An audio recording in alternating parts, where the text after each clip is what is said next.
Batuques e confetes.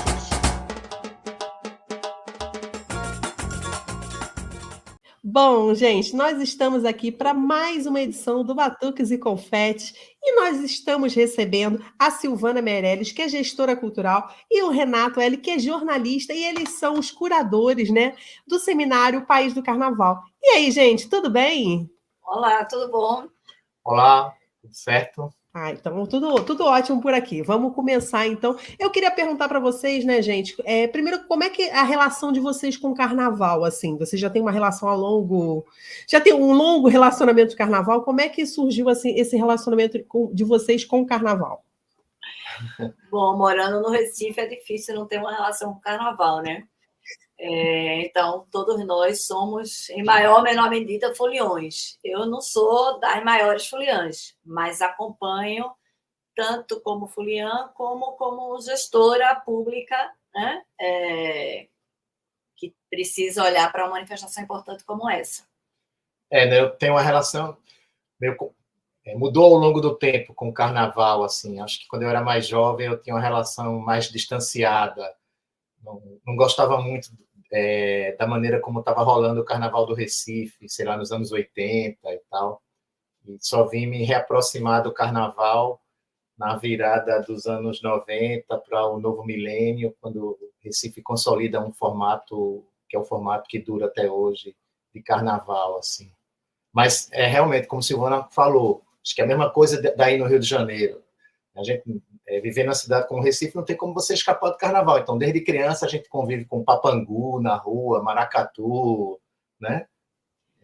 E o carnaval frevo. E o carnaval de rua, né? De blocos de Olinda, né? Também, que é anterior, inclusive, em termos de impacto e principalmente da relação com jovens, antes dessa mudança, né? Desse modelo que a gente perdura até hoje no Recife.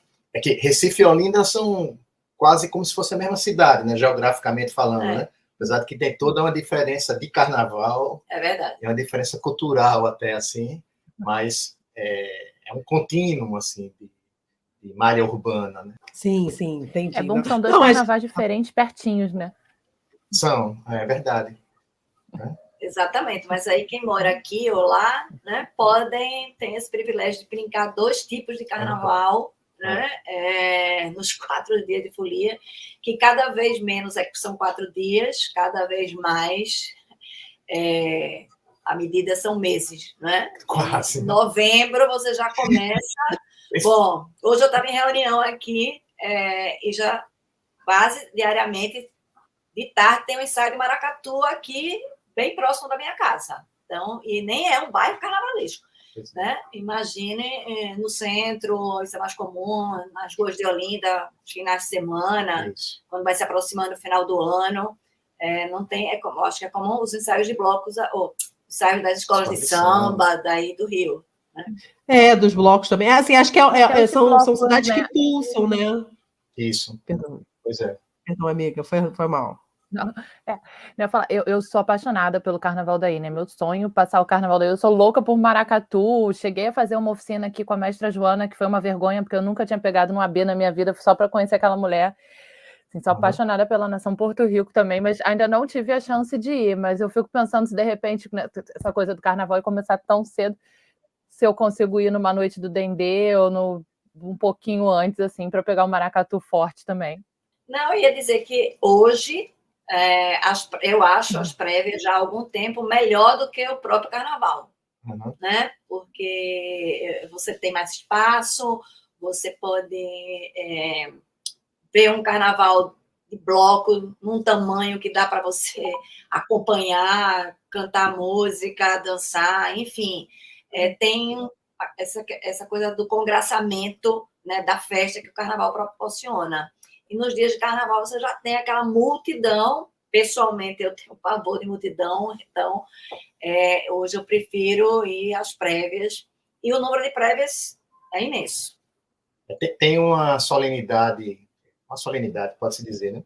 Uma cerimônia envolvendo os maracatus no Carnaval do Recife, que é muito bonita, que é a Noite dos Tambores Silenciosos. É a noite da segunda-feira, eles se encontram no Pátio do Terço, né, que é uma área que tem toda uma ligação com a cultura afro aqui em Pernambuco, E aí os maracatus desfilam e eles silenciam os tambores. Daí o nome Noite dos Tambores Silenciosos. Mas se você vier para Pernambuco no outro período do ano, você pode pegar uma sambada de maracatu, por exemplo, em Nazaré da Mata, que aí é incrível, porque vai muito além do que a gente vê só no carnaval. A gente vê no carnaval basicamente o desfile do maracatu. A sambada é uma coisa que vai muito além, dura muito mais tempo, mistura dança, teatro, sei lá, tem toda uma encenação. Então, é uma coisa que começa no meio da noite e dura até a madrugada, assim, é muito legal. Aliás, Renato toca num ponto Eu fico arrepiada só de vocês falarem. É massa, é incrível. Renato toca num ponto que acho que é um ponto que vai surgir aí no debate, né? Eu vou chamar na falta de uma expressão melhor, mas eu acho que fica mais fácil entender, de uma espetacularização, por exemplo, desses grupos populares. Porque eles saem do seu local, né, onde você passa, como o Renato disse, uma noite e uma madrugada inteira, amanhece o dia, e hoje tem cada vez mais um debate nos editais, principalmente do governo do Estado, da inclusão, então inclusão do boi, mas também inclusão do cavalo marinho, então esse é um debate, é manifestação do carnaval, não é manifestação do carnaval, mas o carnaval do Recife é múltiplo, enfim, é multicultural, né, é o nome que foi dado, e fica essa discussão, porque eles são deslocados, né, às vezes para o palco, a maioria das vezes mesmo no chão, mas aí você vê só o desfile e você não vivencia, né? Então... Acho que a gente está falando e não está deixando... Não, mas eu quando começo a falar de maracatu, eu fico, se deixar, eu falo a noite toda. Uhum. Eu gosto muito. Mas eu acho que, assim, o Carnaval do Rio... Eu queria perguntar para você... Não, eu ia só dizer assim, eu acho que o Carnaval do Rio, o Carnaval de Salvador, não, pode continuar. O Carnaval do Recife, de Olinda, pelo menos uma vez na vida a gente tem que brincar. Sim. Né? Para quem curte Carnaval, assim... Eu brinco que eu queria passar 2 dias em cada um. Pois é. Que aí dava para fazer o Carnaval inteiro, ficar 2 dias em cada cidade. Ia. Eu já desfilei na Mangueira. E eu queria perguntar para vocês como é que surgiu. Sério, que legal. Foi. Eu também. A Gabi é um pouco mais de escola de samba, né, do que eu. Uhum. Minha escola. Não, eu sou um pouquinho mais de carnaval de rua aqui, né? Eu toco no Sargento Pimenta, que é um bloco de... E a gente, até o mestre da gente do Sargento Pimenta, que é o Felipe Resnick, ele está em Pernambuco esse ano, que ele foi passar 1 ano fazendo aí um intercâmbio cultural, ele estuda ciranda. E aí ele foi, semana passada, ele veio aqui, deu uma aula pra gente de cavalo marinho, que eu fiquei babando também. Falando do seminário, né, eu queria perguntar para vocês como é que surgiu a ideia de fazer o seminário, né? Que eu acho que a gente que é muito do carnaval de rua, a gente é muito carente disso, né? De espaços para discutirem o carnaval de rua. E toda vez que eu só não vou para o seminário aí porque é dia de semana. Se fosse fim de semana, eu ia dar um jeito de ir. Mas isso eu acho muito legal, e essa troca toda, né? Esse intercâmbio, como é que surgiu isso? Na verdade, como algumas boas coisas surgem, né? Foi uma conversa de bar, meio pós-carnaval, né? A gente se encontrou para tomar uma cerveja e falar sobre os nossos carnavais. O que é que a gente tinha feito no carnaval. E aí havia uma sintonia, né? De que a gente não tinha brincado como já brincou outras vezes, né? E para além, assim, da repetição, para além de estar mais velhos, etc e tal, a gente percebeu que tinha uma relação com o modelo de carnaval, né? Que foi um modelo, no caso do Recife, mas também no caso de Olinda, são 2 modelos super bem-sucedidos, né? Que atraem até hoje milhares de pessoas, mas que ambos sofreram desgastes, como é natural, com qualquer política pública, enfim. É natural que haja desgastes. E alguns pontos, né, ou alguns debates que existiram lá atrás, eles continuam ainda presentes. Eu acho que Renato já foi responsável pelo Carnaval do Recife, ele foi secretário de Cultura do Recife, então ele sabe exatamente quais eram esses pontos de debate. E, a partir daí, por que não? Eu acho que a gente pensou, Está na hora de fazer uma reflexão sobre isso, né? Qual é o melhor caminho? Um seminário, né?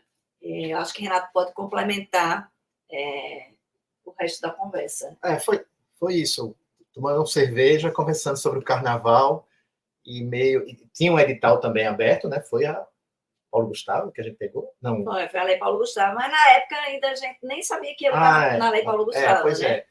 E aí, porque esse modelo de Carnaval do Recife, que deu o mote para a gente puxar a reflexão nacional, ele, no início do milênio, meio depois de toda aquela movimentação do Mangue Beat que rolou aqui, a música estava muito forte, tinha uma demanda incrível do público para assistir às bandas e tal. Então, a Prefeitura do Recife começou a organizar um carnaval onde ela espalhou muitos palcos pela cidade, começou a dar espaço para essas bandas locais, acho que vocês devem conhecer, Chico Science, Nação Zumbi, Mestre Ambrósio, etc., e também trazer algumas atrações nacionais, e combinou isso com o carnaval popular, que internamente na prefeitura a gente chamava carnaval de chão. Então tinha essa dicotomia, né? Carnaval de palco e carnaval de chão. Se bem que as agremiações elas também sobem no palco, elas têm um momento delas no palco,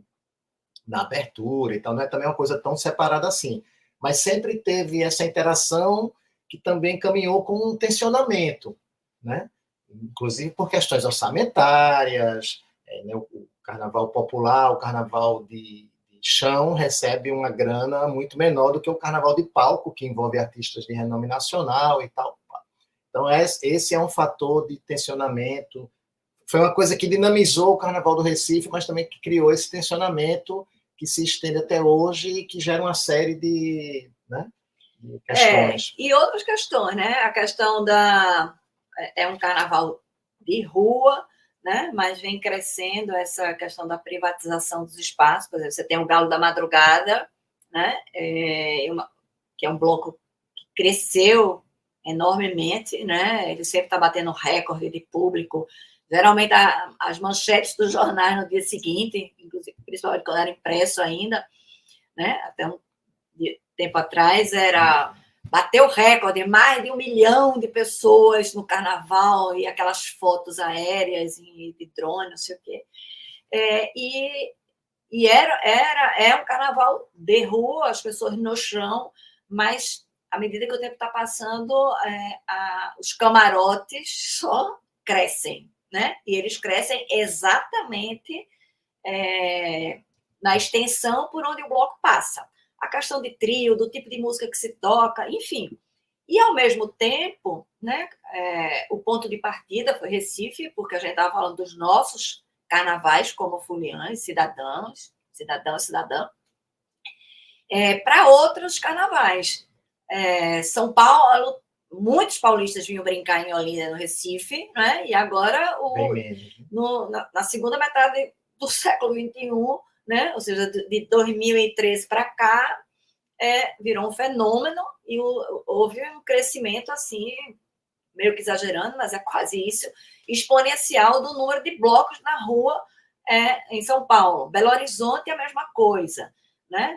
O próprio Rio retomou muito em um grande volume, que eu me lembro que em 2014 eu estive no Rio, já me chamou a atenção a quantidade de blocos na rua. Isso.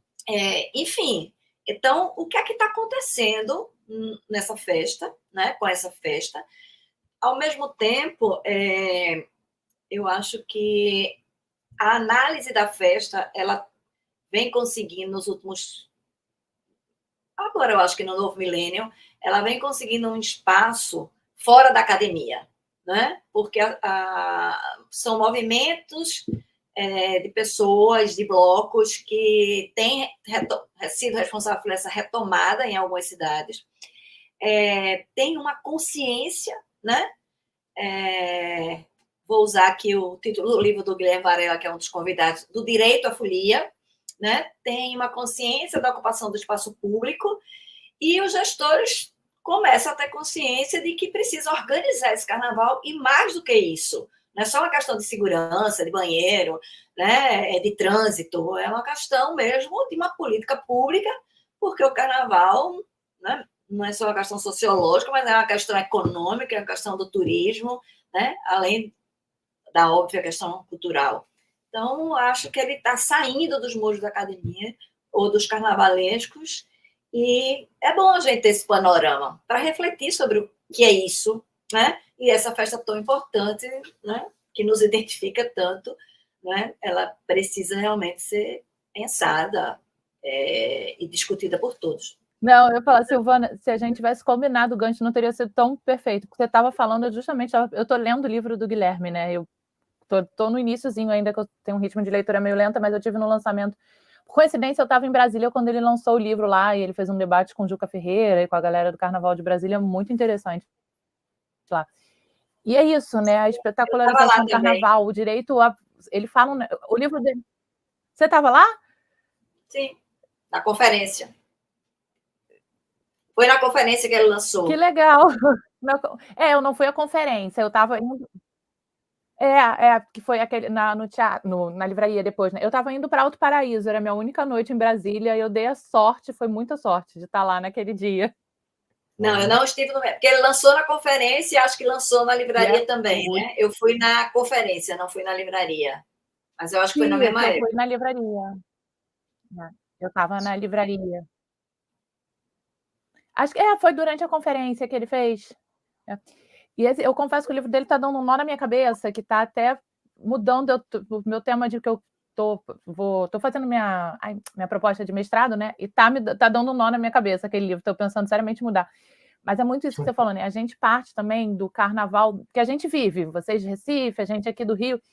E quando ele começa a falar certas coisas de São Paulo, e falando como o Carnaval do Rio meio que moldou as escolas de samba, meio que botaram ali, vocês também vão ter escola de samba, o modelo exportação é um modelo escola de samba. A gente começa a refletir do carnaval fora daquele que a gente cresceu, né? A gente que é de cidade carnavalesca por essência, é um exercício de reflexão, né, isso? É que esses carnavais todos, eles meio que se influenciam, né? É engraçado, assim.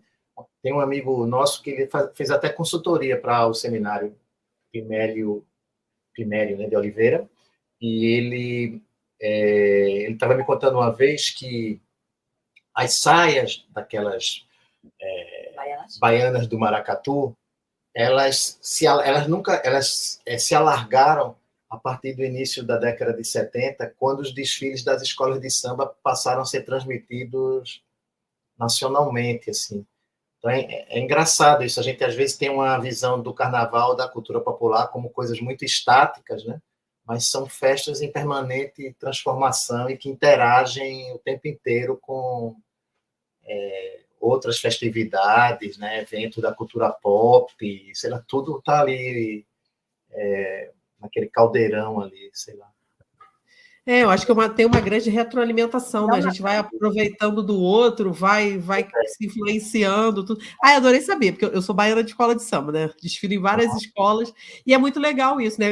Quando a Nath sempre fala, a gente vai para Recife, a gente vai para Olinda um dia, não sei o quê. Eu já penso assim, não, gente, eu vou vestir aquela roupa que eu já tenho todo o manejo, né? É isso. A escola de samba, inclusive, tem em tudo que é lugar, né? Em todos os carnavais tem. O que vai mudar é a importância que elas assumem dentro desses carnavais. E também, mesmo carnavais como o do Rio, Recife e Salvador, eles são vários carnavais dentro do carnaval, não é? Sim. O carnaval do trio elétrico não é o carnaval dos afoxés, quando você pensa em Salvador. Aqui a gente também tem vários carnavais, dependendo do bairro onde você vai ou do polo, né? Porque o carnaval aqui é organizado em polos, né? Então, dependendo do polo, você faz suas escolhas. Você pode encontrar, né, os blocos, né?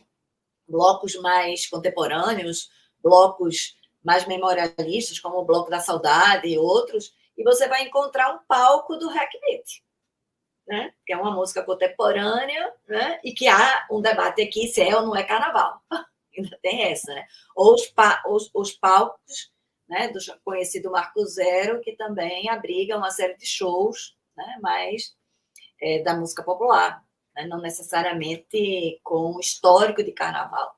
Eu acho que vocês trabalham essa multiculturalidade aí como ninguém, né? Eu sou muito, assim, além do carnaval de Recife, que me atrai muito, como Recife, Pernambuco trabalha a salvaguarda do carnaval, assim, né? A gente vê que tem o Bola Preta, que ele tem a sede dele, mas não tem um museu, não tem nenhum acervo lá deles disponíveis.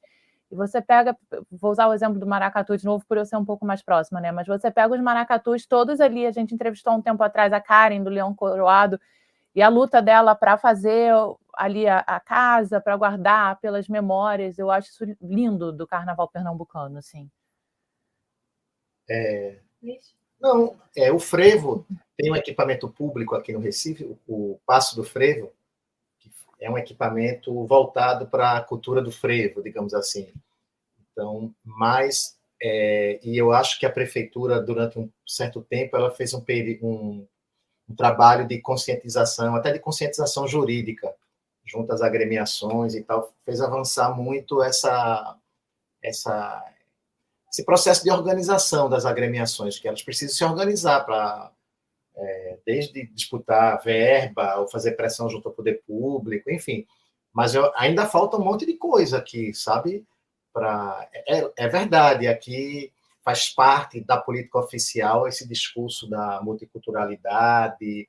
Você tem uma presença muito forte da cultura popular em tudo, e no carnaval, né, é enorme. Você tem afoxé, maracatu, coco, vários tipos de frevo, né, vários maracatu de baque solto, maracatu de baque virado, isso tudo, né, é forte aqui no Recife, isso.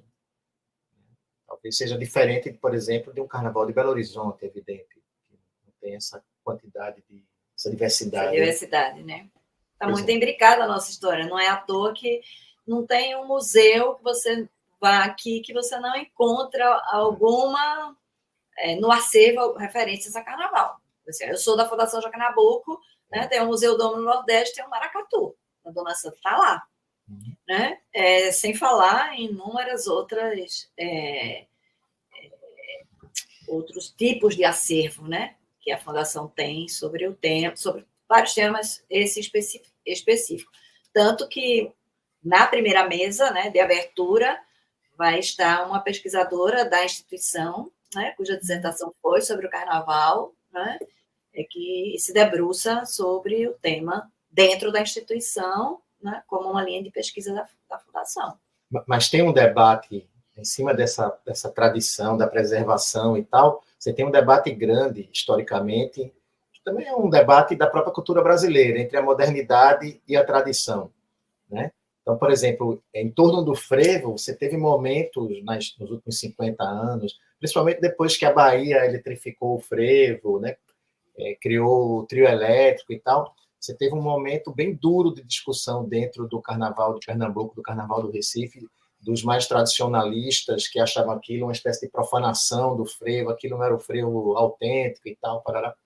Mas eu acho que é um debate que também rola no Carnaval, os carnavais mais antigos, digamos assim, o Carnaval do Rio também, e o Carnaval de Salvador. Daí que a gente puxou uma mesa, né, Silvana? Sim. Modernidade e tradição, né? Não, é isso que eu ia até perguntar para vocês, assim, né, gente? Porque, assim, é muito múltiplo, assim. Como é que foi para chegar nesse formato que vocês vão fazer no seminário, assim, né? Quem vamos chamar? Como é que foi essa construção, assim, de vocês? Não foi fácil, né? Imagino. Fazer escolhas nunca, né? Quando se tem muitas coisas a abordar, né? E até hoje, ou até recentemente, a gente precisa fazer o segundo para incluir certos temas que ficaram de fora. Né? Você já queria fazer uma coisa assim, tipo prévia, né? Vamos fazer prévia do seminário, vamos tentar usar o mesmo espírito do carnaval, né? Vai crescendo e aí fica com a semana prévia, com as prévias, né? Mas, enfim, o ponto de partida foi Recife, claro, porque a conversa surgiu a partir dessa vivência e constatação, né? Da necessidade de uma reflexão, né? Sobre isso, né? Sobre essa política pública. E depois se olhou para fora do Estado, né? Fora da cidade, e a gente foi como se fossem círculos concêntricos, né? E a gente ampliando, quer dizer, quais são esses carnavais mais tradicionais? O Triângulo, né? Recife, Salvador, Rio de Janeiro. Então, se vai falar de carnaval, não dá para não incluir, né, o carnaval dessas cidades. Em seguida, a gente pensou, bom, mas estão surgindo os carnavais novos de outro lado, né? Não, eu não diria carnavais novos, nem é a expressão mais adequada, né? Estão ressurgindo carnavais e movimentos bem importantes que a gente tem que colocar uma lupa ali para saber por que esse fenômeno está acontecendo, quais são os fatores que estão influenciando, né? E que carnaval eles se inspiraram, né? E eu me lembro que logo que Juca Ferreira assumiu, por exemplo, a Secretaria Municipal de Cultura de São Paulo, ele organizou um seminário justamente porque ele queria, né, organizar o seminário, o Carnaval de São Paulo, né?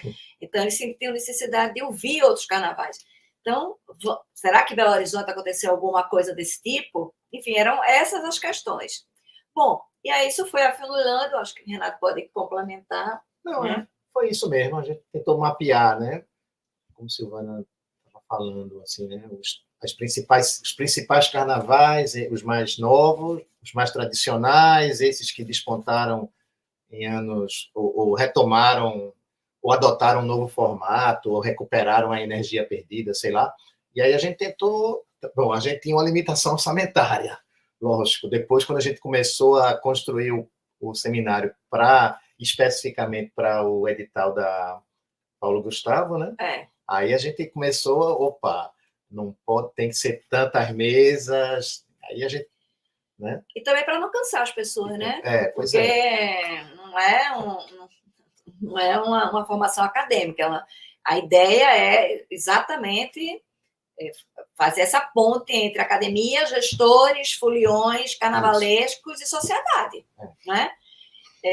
E, claro, a gente foi, de certa forma, afunilando para quê? Bom, existem carnavais em cidades históricas. A gente tem uma aqui muito perto, que são patrimônio. São desafios completamente diferentes, né? Como lidar com uma festa dessa dimensão, que na sua essência é uma festa anárquica, né?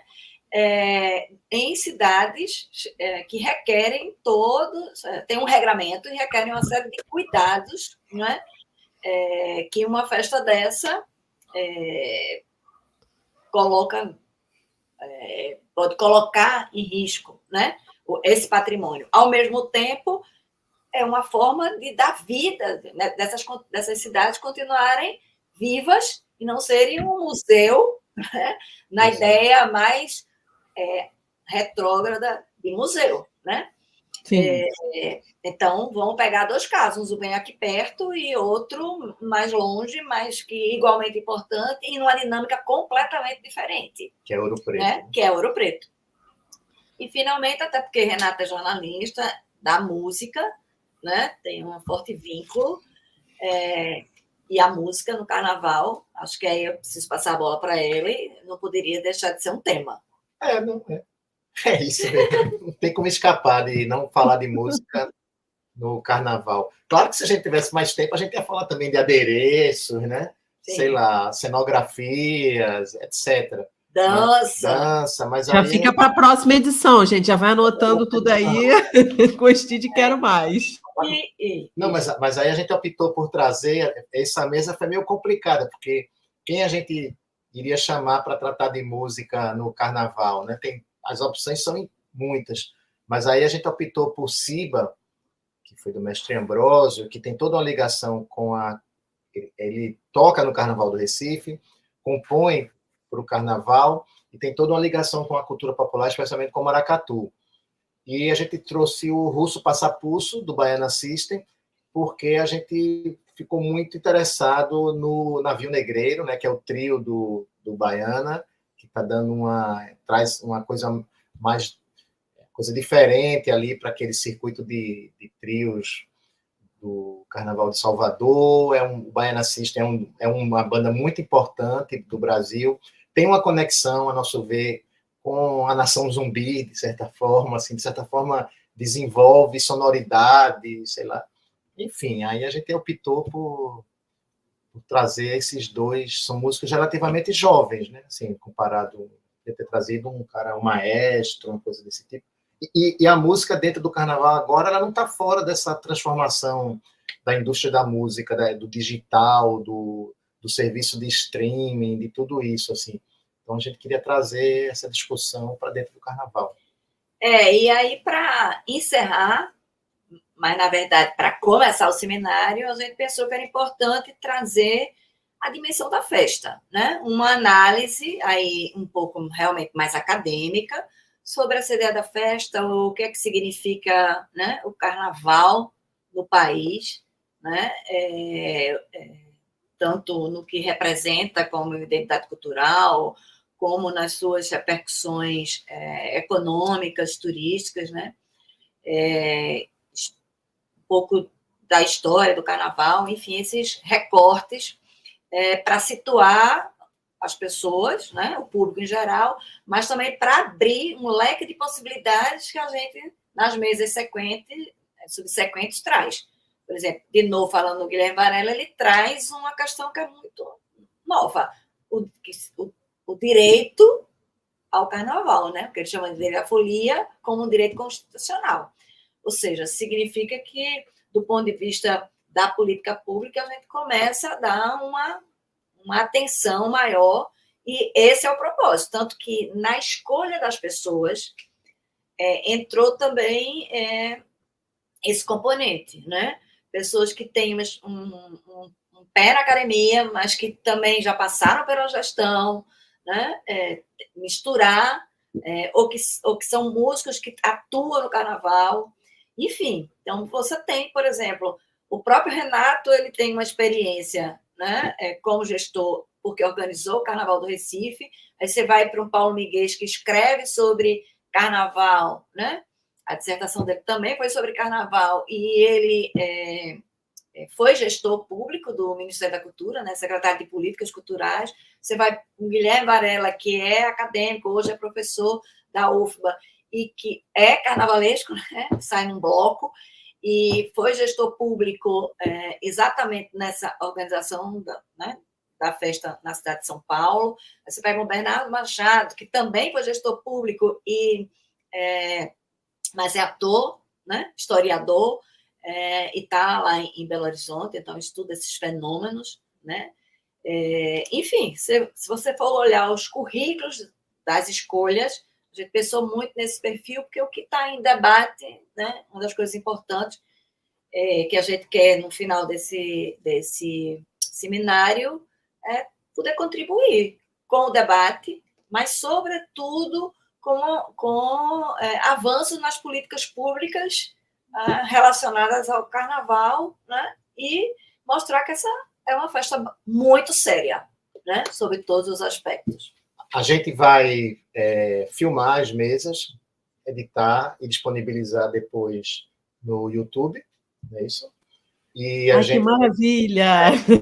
Não dá para fazer transmissão online porque ia estourar orçamento e tudo mais.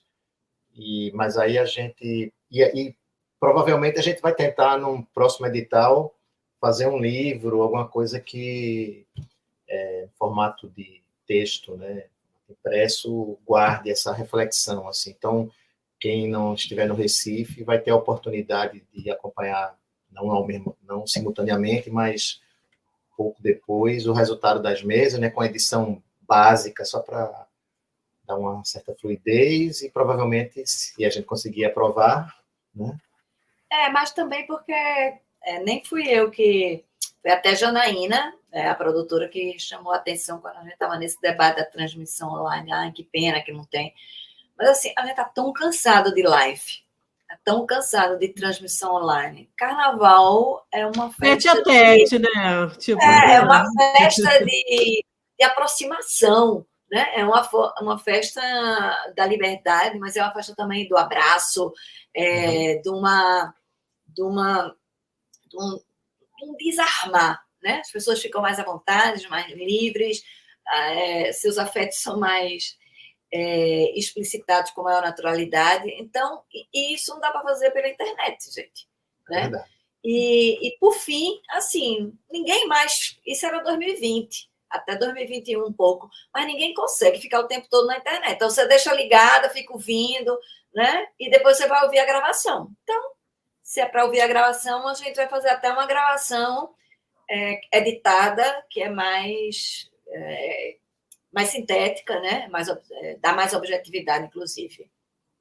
É muito legal vocês estarem preocupados em gerar esse registro físico, né? Em deixar ali, porque o carnaval é muito oral e a gente acaba perdendo muita coisa. E é um jeito de fazer oral e ter o registro ao mesmo tempo, né? As duas coisas. E eu sinto muito, assim, eu estudando carnaval, eu sinto uma carência enorme de material, muitas vezes, porque a gente tem muito pouco, assim, até os livros hoje tá começando a ter mais, mas o carnaval de rua, eu chego aqui, por exemplo, no Instituto de Artes da UERJ, que estuda carnaval, e é tudo voltado, sim, 95% das teses são voltadas para o Carnaval de Sapucaí, que também é super importante de ser estudado, mas eu fico muito carente ali de falar, fala da gente, vamos estudar a gente, vamos conversar sobre a gente.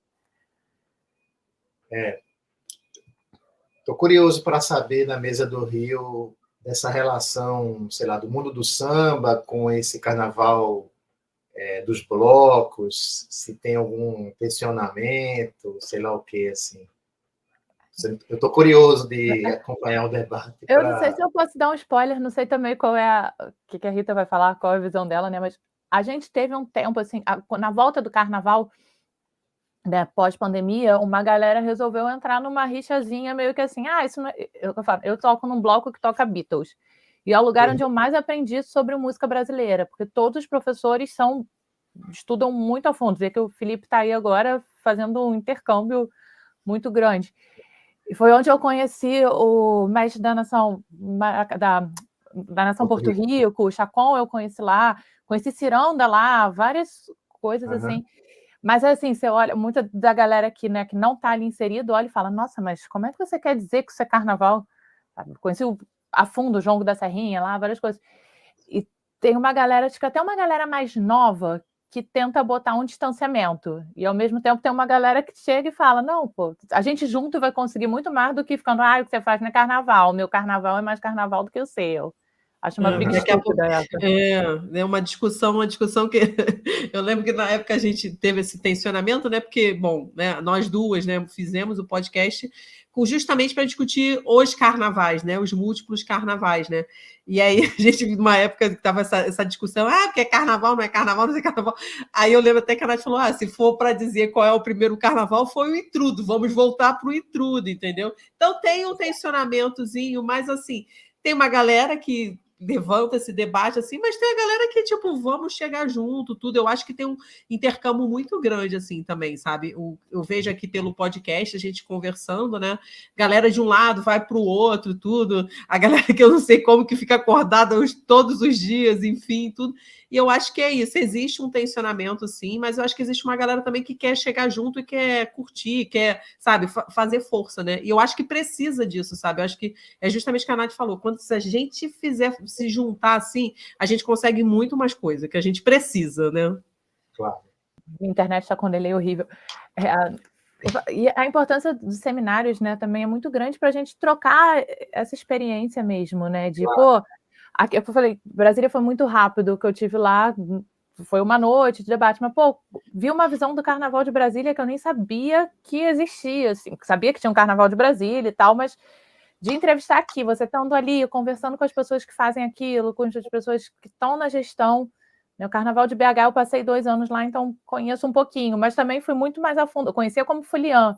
Quando cheguei aqui no Desenrolando Serpentina do Sebastiana também, ano passado veio uma galera de BH, então assim, eu acho que quando a gente junta todo mundo ali para conversar, além de ser bom para botar o papo em dia para tomar uma cerveja, que, né, não se fala de carnaval sem cerveja, serve para trocar essas ideias, isso tudo, né? Pois é, exatamente. O seminário, eu acho que aproxima esses carnavais, né? Bacana. Sei lá, não sei se fora da academia, não me parece muito comum esse tipo de reflexão, sei lá, assim, a gente não consigo mapear. Né?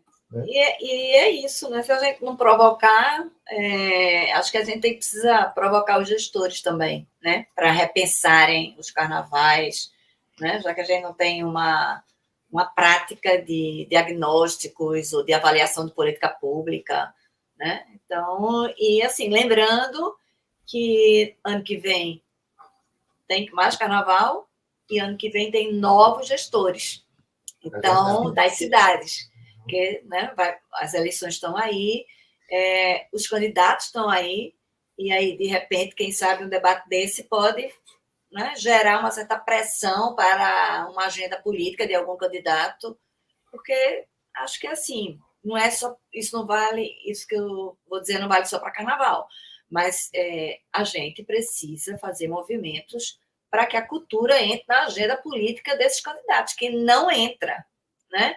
Entra o show, eles não fazem pouca coisa sem show, né? Mas cultura e arte na pauta não entra. E já que carnaval é uma festa nacional, né, com todos esses atributos que a gente, né, ao longo da conversa citou, vamos começar por carnaval, né? Porque todo mundo participa, tem uma integração da sociedade, todo mundo brinca. Quem não brinca se incomoda com a brincadeira e também quer uma política pública que equilibre, né? Questão de barulho, de desvio de trânsito, segurança, enfim, todo mundo é afetado de alguma forma. Então, é um começo que você envolve assim, a sociedade como um todo. E se essa intervenção do poder público ela é feita de forma inteligente, você vê, por exemplo, no caso do que o Brizola fez com o Sambódromo do Rio, aí no Rio. Não sei, imagino que na época deve ter gerado uma tremenda discussão o Sambódromo, claro, né? Mas foi uma intervenção que, bem ou mal, é um momento divisor do Carnaval do Rio de Janeiro. Então, aqui no caso do Recife, são essas administrações que, quando o PT ganha a prefeitura do Recife, né, no início do milênio, o PT administra o Recife por 3 mandatos. Então, quando ele assume, o secretário de Cultura, que vai participar do debate na mesa que vai discutir o Carnaval Multicultural do Recife, foi secretário de Cultura, ele foi o secretário que me antecedeu, João Roberto Peixe. Então, foi esse secretário foi que formatou essa política pública, né, que deu uma sacudida no Carnaval do Recife. Assim. Então, quando essa intervenção ela é bem pensada, bem feita, ela tem um efeito, claro que gera discussão e tal, mas ela pode ter um efeito altamente benéfico, assim. Eu acho uma ilusão esse papo de dizer, não, porque o Carnaval, sabe, se auto-organiza, né? Isso eu acho balela, assim. O Carnaval tem um lado dele que independe de qualquer... que é dele, assim, uma energia própria. Mas é evidente que o poder público, sempre na história do Carnaval, de uma forma ou de outra, até reprimindo, ele tem um papel. Ele querendo ou não querendo, ele se envolve, né? Pois é. E aí, eu acho que Renato toca num ponto. As várias formas como esses carnavais se consolidaram, né? Porque, assim, Recife é um projeto que saiu da gestão, mesmo que submetido a conselho, enfim, mesmo que tenha tido algum tipo de escuta, né? Mas aí você vai para São Paulo, e para BH foi pressão de blocos. Isso. Enfim, aí você tem, por exemplo, a gestora convidada, que é a Márcia Souto, que ficou um tempo administrando o Carnaval, ou próximo da administração do Carnaval de Olinda. Ela disse, a gente fica atrás dos blocos para tentar organizar para tentar ter uma agenda para as pessoas que querem brincar o Carnaval, porque cada bloco se organiza de uma forma e marca seu horário e seu local de saída. Você não tem controle sobre isso. Aí você vai para Recife ou para Pernambuco, tem um edital que seleciona blocos e artistas, além dos convidados, para um determinado chamado polo, que pode ser ou no centro histórico ou nos bairros, que é o Carnaval descentralizado. Então, o poder público é quem diz onde você vai se apresentar. É muito diferente de Olinda. Então, são formas de se organizar, são origens, né, do ponto de vista da organização da festa, bem distintas. né? O espírito é o mesmo, o DNA é o mesmo, passou por várias fases muito semelhantes, né? Historicamente falando, mas a forma como, e como disse Renato, como o poder público lida com isso, né? Também são bem diferentes, né? Organizando ou reprimindo, para dizer assim, dois extremos. Acho que é muito importante também que o poder público veja o carnaval como uma coisa cultural antes da parte de turismo, né? Não é que não atrai o turista, é ótimo. O Rio de Janeiro é uma cidade que vive do carnaval o ano inteiro, mas não adianta a gente apresentar o carnaval só com números. O carnaval é muito maior do que números, né? Do que cifrões. Não. E o pior é que, assim, o carnaval é muito mal mapeado, assim, também, ao mesmo tempo. Porque acho que a gente estava conversando hoje sobre isso, sim, mais cedo. Às vezes, quando eu estava na secretaria, eu ia conversar com o secretário de Finanças, e aí sempre tinha essa discussão, porque o carnaval, sei lá, custava 35 milhões, e aí eu só conseguia captar, junto às estatais e à iniciativa privada, 8 milhões. É difícil você conseguir arrancar grana. Tem as cervejarias, que é um mercado completamente oligopolizado, né? Sei lá, era Ambev na época, Nova Skin e tal, papabá, e tem as estatais. Eu dei sorte, porque a prefeitura era do PT, o governo do estado era aliado à prefeitura, e era Lula e Dilma, não me lembro quem era na época, na presidência. Então, mas aí, quando eu ia levar a conta para ele sempre ficava, pô, mas você... Brincando, assim, não era uma coisa tensa, não, mas ele dizia, pô, mas você veio me pedir, você estava me pedindo, gastou 35 e só conseguiu captar patrocínio no valor de 8 milhões.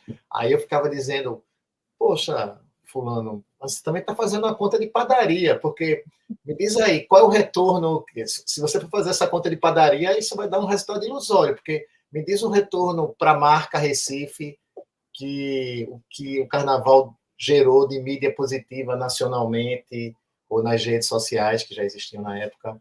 Como é que você vai mensurar isso? Não tem nenhum estudo que mensure, no caso lá, acho que no Brasil inteiro, né? Em Pernambuco não é diferente nesse aspecto. E, tipo, o que a prefeitura fazia depois do carnaval era um balanço que era muito furado, assim, que era tipo, a rede hoteleira teve 100% de ocupação. É quase uma repetição a cada ano do mesmo release, sabe? Pois é. É o mesmo texto, só muda ali. 100% de ocupação, mas na real, você não tem uma ideia sobre o aspecto econômico, digamos assim, quanto aquele Carnaval do Rio, de Salvador, sei lá o que realmente gera, assim, a curto e médio prazo. Assim. Eu acho que a gente no Brasil tem uma dificuldade, né, em se fazer diagnósticos, em lidar com dados, né, principalmente na área da cultura. Então, você não tem nem como dimensionar a festa. Uma festa dessa magnitude, que gera não sei quantos empregos indiretos, né, que extrapola, né, a economia de quem faz o carnaval, né? Vai além, tanto dos patrocinadores, quanto de quem vende a cervejinha ali, né, na rua, né, de quem vende um cachorro-quente, um salgadinho, enfim. Tem aí uma economia, além da descoberta, né, da própria cidade. Muitas vezes o turista termina chegando um pouco antes ou ficando um pouco depois e vai conhecer melhor a cidade, tanto do ponto de vista, né, da sua dinâmica, mas também seus equipamentos culturais, enfim. Eu acho que a gente precisa cada vez mais profissionalizar, né, a questão da gestão pública, e acho que essa experiência, por exemplo, de São Paulo, como foi a do Recife, é muito importante para mostrar, né, a necessidade de qualificar e de colocar em debate a política pública para organizar eventos como o Carnaval, sem falar em todos os aspectos, né, históricos, sociológicos, né, que aí já se fala disso há muito tempo, né, tanto que no romance de Jorge Amado, que foi o que inspirou o nome, né? A gente pediu emprestado a Jorge Amado o título, né? Que foi o primeiro romance dele, que é sobre, né, a simbologia do carnaval, né, e essa metáfora com a sociedade brasileira. A gente não pode deixar de ter esse debate também. Eu falo que eu sou neta do carnaval, né? Porque os meus avós se conheceram em São Luís num baile de carnaval, um jogando lança-perfume, meu avô, na verdade, jogando lança-perfume no olho da minha avó. Eles se conheceram assim. São Luís do Maranhão? São Luís do Maranhão. Ah, massa. Pois é, todo mundo tem uma história com carnaval. Eu acho que mesmo quem não é curtidora de carnaval, porque eu não sou a maior fuliã de jeito nenhum. E tem história no carnaval, todo mundo tem. Claro. Né? Nesse país é difícil não ter. Não tem como, né? Nem que seja de não gostar do carnaval. Você vai ter uma história que você foi obrigado a ir no carnaval. Eu fui obrigada, eu fugi, eu me escondi, eu viajei. Enfim, eu não posso vir. Né? Tenho alergia a algum tipo de manifestação típica. E mas você sabe, Silvana, que lá no Sargento a gente tem muita gente que entra, que fala, eu não gosto de carnaval, vim para cá porque toca Beatles, queria fazer alguma coisa no carnaval, me toca Beatles. E depois passa a ser o maior folião, assim, de você olhar e falar, não é essa pessoa que veio aqui, que só veio por causa de Beatles, não é possível. Pois é, ao mesmo tempo, carnaval é isso, né? Tem até Beatles no carnaval. Por que não? É isso.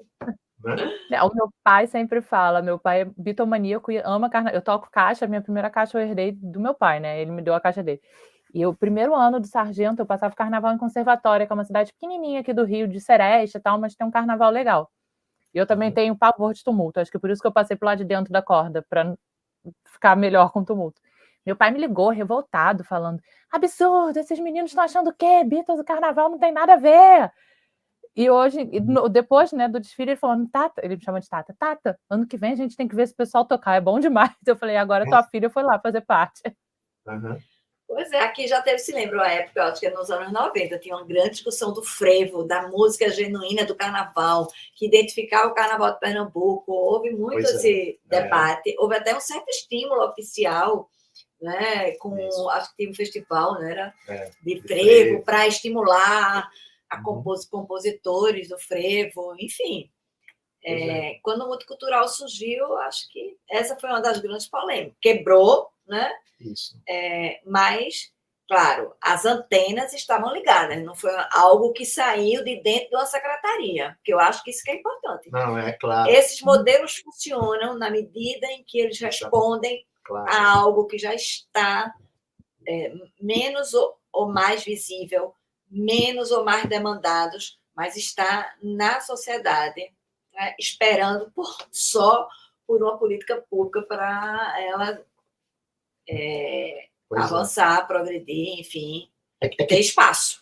Toda aquela movimentação, Recife, Pernambuco, né, mas o grande Recife, teve uma movimentação cultural muito importante nos anos 90, e essa bandeira, uma das palavras de ordem era a diversidade cultural, a multiculturalidade. Então, de certa forma, isso acabou virando política pública, né? Então, ficou fácil, exatamente o que a Silvana colocou. Quando o gestor consegue mapear essas tendências e essas demandas também não adianta ser uma coisa de cima para baixo, imposta, né? Vou fazer assim, porque lá em tal lugar deu certo, né? Quando ele aquele olhar de safari, isso, né? Eu brinco que tem gente que vem com aquele olhar de safari, vem com um caderninho na mão, o coletinho anotando, eu acho que isso pode fazer isso, aquilo, não sei o quê. Não sei o quê, aí é ridículo, assim. Mas vai ser bacana. Espero que na segunda edição vocês... Oi? Eu estou de verdade com o coração partido de não conseguir, assim, queria muito ir, mas eu trabalho de segunda a sexta e ficou complicado, mas ano que vem, de repente, eu consigo me organizar, pegar uma semana de férias, pegar alguma coisa assim para ir. E é minha chance de conhecer Recife também, que eu acho um absurdo eu não conhecer Recife. Recife é legal. É um absurdo mesmo. Eu acho um absurdo. Não, eu falo para as minhas amigas, quando a gente fala assim, vamos para Recife? Elas falam, não, porque praia, não sei o que lá. Eu falo, cara, eu amo praia, mas Eu quero ir para Recife para ir no bode, para ver meu maracatu no bode, para ir para Olinda, para ir no frevo. A praia fica no segundo plano. Vou ser sincero para você. As praias são lindas do Recife, mas você sabe que tem o problema dos tubarões. Tem os tubarões. Sim, mas você pode ir para a praia mais ao sul, um pouquinho, ao sul, né? Mas pertinho. 1 hora da cidade já escapou desse problema. E também, assim, se você tomar banho nas piscinas naturais, né, atrás dos arrecifes e tal, aí não tem problema, não. Agora, uma curiosidade. Recife, o recifense, não tem essa relação, apesar da gente ser litoral, morar na beira do mar, a gente não tem, de um modo mais geral, essa relação que vocês têm com a praia, com o ir para a praia, né, com frequência. Aqui é um evento. Aqui é um evento. Que o carioca, de uma forma geral, né, tem. É verdade, eu achei. Aqui a gente passa, uma parte das pessoas, né, passa 6 meses sem ir para a praia. E isso é super natural, né? A gente está mais habituado a ir para a praia no verão, né? Para praias fora da cidade. E isso não está relacionado com tubarão, não. O tubarão só reforçou, né? Assim, se você mora perto da praia, aí é diferente, lógico, né? Sim, aí se você mora na beira do mar... pois é, né? Claro. Mas eu já morei na beira do mar e no meu prédio e no meu entorno, as pessoas não frequentavam a praia, não. Eu era uma das únicas que ia para a praia. Caramba! Entende? E era só atravessar a avenida e estava dentro do mar. Então, não tem essa relação que vocês têm, né? Então, eu compreendo. Mas, assim, Recife tem, além do carnaval, né? Acho que tem uma diversidade cultural e uma efervescência, né? Que eu acho que é melhor vir para ver isso do que ver um pouco mais do mesmo. Sim. Agora, eu acho o Recife parecida com o Rio nesse sentido, no seguinte, são cidades que se você tiver uma pessoa conhecida, um amigo, uma amiga que more já lá e que te apresente, tem alguns programas, alguns circuitos que você depende do conhecimento. Não é uma coisa assim, às vezes, é que nem, eu acho que em São Paulo é diferente. São Paulo, sei lá, antigamente, pelo jornal, você sabia onde ir para os lugares. Quando eu vou para o Rio, eu já fui para muito lugar que quem me levava era um carioca, porque eu não sabia que existia. Como é que chegava? Tal lugar, você vai comer uma feijoada super legal, em tal lugar que um amigo, uma amiga que me levava. Eu nem encontrava no Globo, saca? Na página na Veja Rio, sei lá o quê, sabe esse tipo de coisa assim? O baile funk, alguma coisa desse tipo. É engraçado isso, assim, você curte mais o Recife se você tiver essa... Não, é uma experiência totalmente diferente, né? Com alguém conhecido, que é aquela pessoa, não, tem aqui um lugar que é diferente, tem a feijoada famosa do lugar X, mas eu tenho essa feijoada Y aqui, que essa é top, entendeu? É muito legal, assim, quando a gente faz né? A gente conhece as cidades, assim, com alguém que é de lá, né? E a gente vê justamente isso, né? É muito legal. Então, gente, vamos na próxima edição, vamos se organizar, Nath, para a gente ir, entendeu? A gente também fazer esse circuito. Mas, gente, para a gente encerrar nosso bate-papo, que está muito legal, eu queria que vocês fizessem aquele jabazão, assim, finalzão, assim, convidando a galera para o seminário, entendeu? Faz aquele jabazão, entendeu? Falem tudo aí, fiquem à vontade que o espaço é de vocês. E obrigada, a gente adorou o bate-papo. A gente está combinando quem vai fazer o jabá. Não tem problema. Fazer sempre com os dados mais apurados.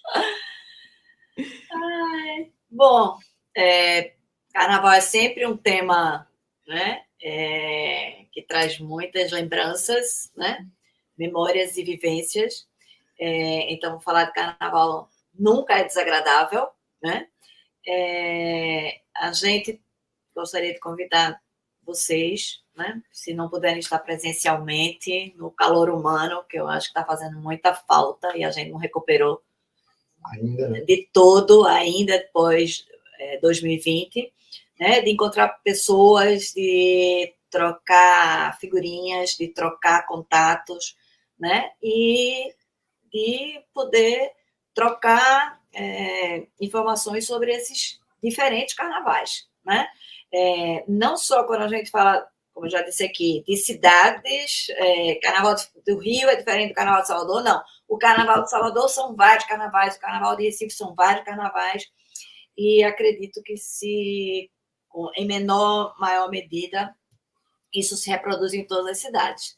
Então, são 3 dias, 2 mesas por dia, uma de tarde, às 4 da tarde, e depois outra às 19.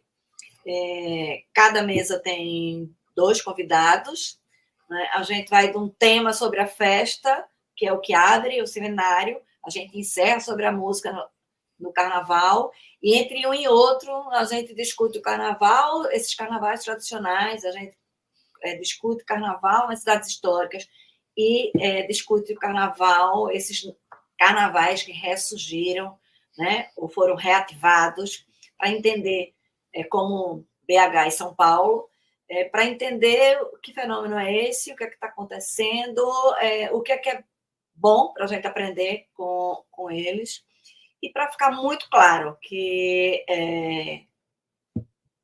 carnaval é um direito, né? Aqui reforçando a tese do nosso convidado Guilherme Varela, que carnaval só tem graça de rua, como diz Paulo Miguel, que é importante você ter política pública, né, para o carnaval, para essa festa. Política pública para tudo, mas para o carnaval, cada vez mais ele está se sofisticando e demandando política pública, que todo cidadão tem direito ao espaço público. A gente precisa voltar a ocupar os espaços públicos e ocupar dessa forma. Então, acho que são vários assuntos com pessoas muito ligadas ao tema e que têm contribuições muito importantes com livros publicados. A gente ainda vai ter lançamento de 2 livros, né, durante o evento. E nesse grupo de pessoas tem gestores, tem acadêmicos, tem músicos, artistas, né? E quase todos estão lá com o pé na folia também. Não, só para lembrar que é dia 13, 14 e 15 de agosto, não é isso? No Recife. Aqui no Recife, na Fundagem, que é um equipamento público no Derby, é bem no centro do Recife, dá para chegar fácil. Quem quiser vir, vem escutando morador aqui do Recife, ou no Rio, em qualquer lugar, tem que se inscrever pela Simpla. O Simpla está aberto, a gente está com ingressos de graça, gratuitos para cada mesa. Então, você se inscreve, você pode assistir o seminário todo ou assistir cada mesa individualmente. E quem assistir até um percentual de 80% vai ganhar o certificado, ou da mesa ou do seminário todo. E também quem quiser acompanhar previamente, o seminário tem uma conta no Instagram, País do Carnaval, e aí você vai ter todas as informações sobre as mesas e o que está sendo preparado. Também é uma cobertura durante os dias de carnaval e pouco depois a gente disponibiliza, lembrando mais uma vez, uma versão editada das mesas. É isso. Venham para o Recife curtir o País do Carnaval. E viva o País do Carnaval! Com certeza, gente. Quem está escutando aí, gente, vamos lá, cata aquela promoção de passagem, entendeu? Vai dar, faz aquele esforcinho. Sim. Aproveita o projeto do governo de voar por R$200, né? Vai aparecer algum voo aí na madrugada. Eis esse momento. Ainda aproveita para ficar o final de semana no Recife, porque é de terça a quinta. Então, ainda pode curtir aí a sexta, né? E só voltar no domingo. Pode continuar no tema carnaval, porque você tem o Passo do Frevo, tem Museu do Homem do Nordeste, certamente você vai encontrar uma sambada, a gente pode dar dicas, né? Enfim, acho que vale a pena. Está pertinho de Olinda, então dá para curtir 2 cidades carnavalescas bem próximas. É isso, gente. Dá para curtir a cidade carnavalesca, dá para estudar carnaval, debater carnaval numa viagem só. Isso. Exatamente, e para encontrar um monte de gente interessante, né? Tudo junto, né? Com perspectivas bastante distintas. E ainda tem um lançamento de pacote completo. O tema não é carnaval, mas é um tema sobre política pública, que acho que é um dos livros que vão virar referência para as políticas culturais, que é Políticas Culturais, Fundamentos, do historiador e gestor público Bernardo Mata Machado, de Minas Gerais. Então, vai ser lançado junto com o Direito à Folia. Os dois estão na mesma mesa, logo depois, entre uma mesa e outra, a gente tem um lançamento com autógrafos desses dois autores, Guilherme Varela e Bernardo Mata Machado. São dois livros que se complementam, né? Exatamente. Vai abrir com o Paulo Miguel, né, que atualmente é reitor da Universidade Federal da Bahia, e com Rita de Cássia de Araújo, que é pesquisadora da Fundação Joaquim Nabuco, e encerra com música. Com Ciba e Russo Passapulso. É isso. Maravilhoso, gente. Ai, tô aqui muito dolorida de não conseguir, de verdade. Mas tô ansiosa para chegar no YouTube para ver tudo. Assim, é bom dizer que esse projeto, né, é financiado pela Lei Paulo Gustavo. E eu faço esse reforço aqui, não como quem faz reforço de patrocinador, mas para dizer o quão são importantes essas leis de fomento que a gente precisa valorizar, né, sobre todos os aspectos, né, porque essas leis precisam, de fato, virarem política pública permanente, né? E eu espero que a segunda edição a gente consiga aprovar na próxima lei, que é o Programa Nacional Aldir Blanc Apinade, que durará 5 anos. Quem sabe a gente faz mais 5 edições, né? Pois é. Olha, gosto assim. Tá bom? Gente, obrigada. A gente adorou o bate-papo. Obrigadão mesmo. Sucesso no seminário. E vamos nesse projeto para fazer várias edições, gente. Obrigada. Sim, para no fim a gente botar um bloco na rua, né? Quando Bom demais. E aí um bloco misturando o carnaval do Brasil todo. Olha que delícia. É verdade. Pois é, quem sabe, né? Pois é. Ó, se precisar de uma caixa, eu já estou me candidatando aí na caixa. Ok. Maravilha. Vamos anotar aqui no caderninho. Pode botar. Mas esse vai funcionar, tá? Valeu, boa noite. gente. Obrigada pela entrevista. Foi ótimo conversar com vocês. Tchau, tchau. Obrigada, gente. Agradece. Obrigado. Obrigada. Valeu. Falou.